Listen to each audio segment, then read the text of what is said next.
नौजीवन और कौमी आवाज के इस खुसूसी प्रोग्राम में आपका बहुत बहुत खैर मकदम। आप सभी वाकिफ हैं कि यूक्रेन में स्थिति अत्यंत गंभीर होती जा रही है। कल क्या हो जाए इसके बारे में कहना मुश्किल है। वहाँ के क्या हालात हैं और ये कितने संजीदा हालात हैं, इस तमाम मसाइल को समझने के लिए हमने सलमान खुर्शीद साहब को ज़हमत दी है। आप वाकिफ हैं कि सलमान खुर्शीद साहब साबिक फॉरेन मिनिस्टर रह चुके हैं हिंदुस्तान के। उनसे बेहतर इस मसले को समझने वाला हमें और कोई नहीं सूझा, तो हमने आज उनको अपने प्रोग्राम में दावत दी है। खैर मकदम सलमान भाई। जी शुक्रिया, बहुत बहुत स्वागत। शुक्रिया। ये क्या हो रहा है? लगता है कि दीवानगी सी हो रही है यूक्रेन में और हालात संगीन से संगीनतर होते जा रहे हैं। क्या आपकी क्या राय है इस ये जो जंग चल रही है इसके बारे में? देखिए, यकीनन जो हालात हैं वो बड़े नाजुक हैं और ख़तरनाक हैं, इसमें दो राय नहीं है। जो लोग झेल रहे हैं और दोनों तरफ जो लोग झेल रहे हैं, वहाँ जाहिर है वो हालत हमारी यहाँ नहीं है, लेकिन जिस तरह से ये सारा मामला बिगड़ रहा है, कॉम्प्लेक्स हो रहा है, उलझ रहा है, ये कहीं तक भी जा सकता है। और अगर ये वहां पहुंचेगा जहां हम उम्मीद कर रहे हैं, दुआ कर रहे हैं कि ये ना पहुंचे, तो हम लोग सब उसके घेरे में आ जाएंगे। अगर न्यूक्लियर वॉर होती है। जी, मैं यही कहने जा रहा था कि आपका इशारा न्यूक्लियर वॉर की तरफ है और न्यूक्लियर वॉर का खतरा बढ़ता चला जा रहा है, ऐसा लग रहा है। देखिए, यकीनन बढ़ता चला जा रहा है और इसमें एक बात कही जा सकती है कि हम किस तरफ हैं, किस तरफ नहीं हैं। दुनिया में ज़्यादातर लोग जो हैं उन्होंने ये बात वाज़ेह कर दी कि हम वो लोग अमेरिका के साथ हैं, नेटो के साथ हैं। चंद लोग हैं जिन्होंने 4-5 ने कहा कि नहीं, हम रूस के साथ हैं। और हम उन लोगों में हैं जहां पर हमने ये कहा कि देखिए, ये मामला इस तरह से तय नहीं हो सकता, हम खुलकर नहीं किसी की तरफदारी कर सकते, लेकिन कोशिश ये करेंगे कि हम इसका कोई ना कोई हल निकलवाएं। अच्छी बात है, हम हल निकलवाने की अगर हैसियत रखते हैं तो हमको हल निकलवाना चाहिए। मुझे शिकायत इस बात की है कि शायद हमने अपने आप को उस मकाम पर नहीं पहुंचाया जहां पर हल निकलवाने में हमारा कोई बड़ा योगदान हो सकता था या हमारी कोई उसमें कंट्रीब्यूशन हो सकती थी। हम शायद वहां नहीं पहुंचे। हम अपने को बताते रहे कि हम ऐसी जगह पर हैं, ऐसे मकाम पर हैं, लेकिन हम वहां थे नहीं। वो तो छोड़िए कि बड़ी जंग हो रही है, जंग को खत्म करने की कोशिश होती, हम तो अपने बच्चों को वहां से बाहर नहीं निकाल पाए। उसके लिए वजह फरमाया आपने। मैं यही कहने जा रहा था कि हमारे हजारों की तादाद में खबरें आ रही हैं कि उनको पानी नहीं मिल रहा, खाना नहीं मिल रहा है, भाग रहे हैं। 2 लोगों के बाद एक बच्चा तो मर भी चुका हमारे यहाँ, मारा भी गया है। ऐसा लगता है कि हमारी फॉरेन मिनिस्ट्री इस मामले में बिल्कुल फेल हो गई। कोई उनका प्लान ही नहीं था इवैक्यूएशन का। देखिए, मुझसे आप फॉरेन मिनिस्ट्री पर सवालिया निशान ना लगवाएं। मुझे हमदर्दी है, आपकी पुरानी मिनिस्ट्री रही है जी, मिनिस्ट्री रही है, मेरी हमदर्दी है उनके साथ। और बहुत उम्दा उनके एसेट्स हैं, वहाँ पर काम करने वाले लोग हैं। और ऐसा नहीं है कि हिंदुस्तान ने कभी इवैक्यूएशन नहीं किया। हमने इराक में, लीबिया में, कुवैत में किया हो, बहुत कामयाब किया। अफगानिस्तान से हमने किया। तो कुछ तो हमारे पास तजुर्बे थे जिनका हम इस्तेमाल कर सकते थे, लेकिन हम सोते रहे क्या, और हम ये बैठे सोचते रहे कि नहीं, हम एक चुटकी में दुनिया से जो चाहेंगे करवा लेंगे। और हमने इन बच्चों के साथ हमने इंसाफ नहीं किया। बिल्कुल वजह फरमाया कि बच्चों के साथ हम तैयारी कर सकते थे कि अगर ऐसा हो जाता है। और माफ करें, मुझे तो ऐसा लगता है कि जिस तरह से हमारे यहाँ कोविड हुआ था और लॉकडाउन हुआ था और लोग पैदल अपने अपने घरों के लिए हजारों किलोमीटर निकल पड़े थे, मुझे तो ऐसे ही दिखा उन बच्चों का यूक्रेन में, जो अपने अपने हॉस्टल से निकलकर और बहुत बुरे हाल में बिना पानी, बिना किसी मदद के जाकर ट्रेन पे चढ़ने की कोशिश कर रहे थे। उनको वहां पर इजाजत नहीं मिल रही थी। बहुत अफसोसनाक विजुअल्स। तो वो बहुत दुख भरी दास्तान है, बहुत तकलीफ दे दुख भरी दास्तान है। लेकिन बहरहाल अब यही दुआ कर सकते हैं कि अब उसमें से ज्यादा बच्चे निकल चुके हैं और थोड़ी सी कोशिश करें, इन बच्चों को सबको वहां से निकालें, वापस लाएं। लेकिन सिर्फ इसमें इनका ये इतना ही रिएक्शन होना चाहिए कि हमने भाई देर करी लेकिन दुरुस्त हमने ये काम कर दिया, और हम ऊपर वाले के लिए के शुक्रगुजार हैं कि हमने बिना और किसी तकलीफ के लोगों को निकाल लिया। लेकिन यहाँ तो ये बताया जा रहा है कि हमने एक बहुत बड़ा काम कर डाला है। जी, इलेक्शन में वोट बटोरने की कोशिश हो रही, जो भी है, लेकिन ये है जैसे हमने एक बहुत बड़ा काम किया है। इतनी तारीफ तो रूस वाले अपनी नहीं कर रहे हैं जितनी हम अपनी तारीफ कर रहे हैं निकलने की। आपने बहुत अच्छी बात कही कि रूस वाले नहीं कर रहे हैं इसकी बात, लेकिन हालात बड़े संजीदा हैं। जो सबसे संजीदा सवाल है, जो सबसे अहम सवाल इस वक्त सारी दुनिया के लिए बन गया है सलमान भाई, वो ये है कि क्या न्यूक्लियर जंग का एक हकीकत साबित होने वाला है, खतरा एक हकीकत साबित हो सकता है। देखिए, हमने जब एक दफा ये कह दिया कि हम इसमें तरफदारी नहीं करेंगे और नहीं करनी चाहिए, और इस हद तक हुकूमत ने जो किया है उससे हमें कोई गुरेज नहीं है उस बात से। लेकिन इतना भी कहना पड़ेगा कि इस वक्त अगर नेटो या अमेरिका का सीधा सीधा मुकाबला आमने सामने का हो जाता रूस से, तो फिर मैं नहीं मानता हूं कि किसी तरह से न्यूक्लियर जो वॉर है उससे हम बच सकते।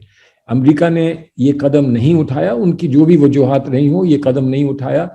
इस बात को मानना चाहिए कि उन्होंने नहीं उठाया, और उम्मीद करें कि वो ऐसा ना उठाएं कोई कदम। लेकिन ये खतरा और ये एक चारों तरफ से ये मंडराते हुए घने बादल खतरे के, मैं समझता हूं इसमें दो राय नहीं है। इससे पहले कभी क्यूबा के मामले में, अमेरिका और क्यूबा और रूस के मामले में शायद हम न्यूक्लियर वॉर की इंतहा तक पहुंचे थे, रुक गया वो उस वक्त, रूस उस वक्त विड्रॉ कर गया। इस वक्त फिर न्यूक्लियर वॉर की इंतहा तक पहुंचने के कुछ आसार दिख रहे थे। Cuban war situation, Cuban crisis जैसी सिचुएशन। अब इसमें कौन पीछे हटेगा? तो इसमें अमेरिका आगे नहीं बढ़ा, मैं समझता हूं ये एक बड़ा एहसान किया उन्होंने दुनिया पर। लेकिन एहसान इस बात का किया कि हालात और बिगड़ ना जाएं।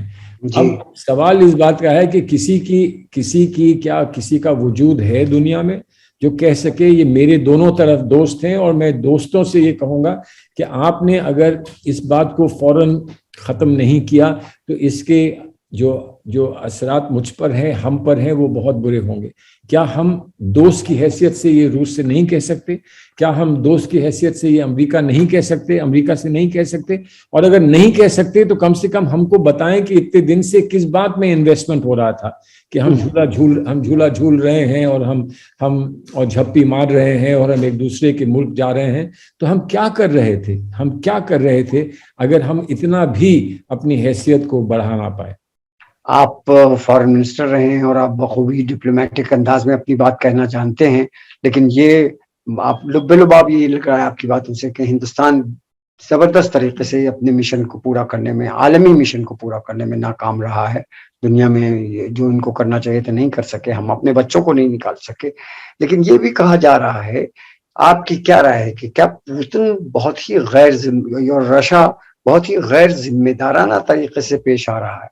उनके भी अपने मसाइल हैं, उनकी भी अपनी शिकायत है। वो नाटो में यूक्रेन के दाखिले से बहुत परेशान थे और होना भी चाहिए उनको, मैं समझता हूँ। तो इस सूरत हाल में ये भी लोग अक्सर कह रहे हैं कि वेस्ट ने पुतिन को फंसाने के लिए हालात ऐसे कर दिए कि वो रशिया वहां आ जाए और फिर वो जो चाहते हैं अपने मकसद में कामयाब। ये बात माननी पड़ेगी कि रशिया का एक स्टेटेड केस है, अंधाधुन उन्होंने कुछ नहीं किया है। उनकी एक बात है, आप उस बात से सहमत हो ना सहमत हो, उन्होंने ये कहा है कि हमारे पड़ोस में से हमको खतरा नहीं होना चाहिए। ये उनका ये कहना है और इस पर गुफ्तगू हो सकती है। और यूक्रेन का ये कहना है कि हम एक आज़ाद मुल्क हैं, हमको अपने फैसले करने का हक होना चाहिए और हम पर दबाव ना हो, और थोड़ी हमारी ज़मीन पर कब्जा होता है तो कब तक ये चलेगा? तो ये उनका स्टेटेड जी, ये दो पोजीशन। आप दोनों से इख्तिलाफ कर सकते हैं, आप दोनों से डिसएग्री कर सकते हैं, लेकिन कम से कम गुफ्तगू तो होनी चाहिए। और इसमें ये तो कहा जा सकता है कि गुफ्तगू होगी, इन सब पर होगी, ये सारे मसाइल हल होंगे, लेकिन सबसे पहले ये जो वायलेंस है इसको रोकिए। ये तो कहा जा सकता है, क्यों नहीं कहा जा पा रहा है? हम में ऐसी हिम्मत नहीं है क्या? हमने इस बात की कभी तैयारी नहीं की थी कि अगर ऐसा होगा तो हम खड़े होकर ये मांग करेंगे कि हम आपके साथ हैं, हम आपके खिलाफ वोट नहीं देंगे, लेकिन हम आपसे ये तवक्को करते हैं कि आप अपना हाथ यहाँ पर रोक लें। बहुत कुछ हो गया, और ये ऐसा कहने की जुर्रत हमारी हुकूमत में दिखाई नहीं दे रही।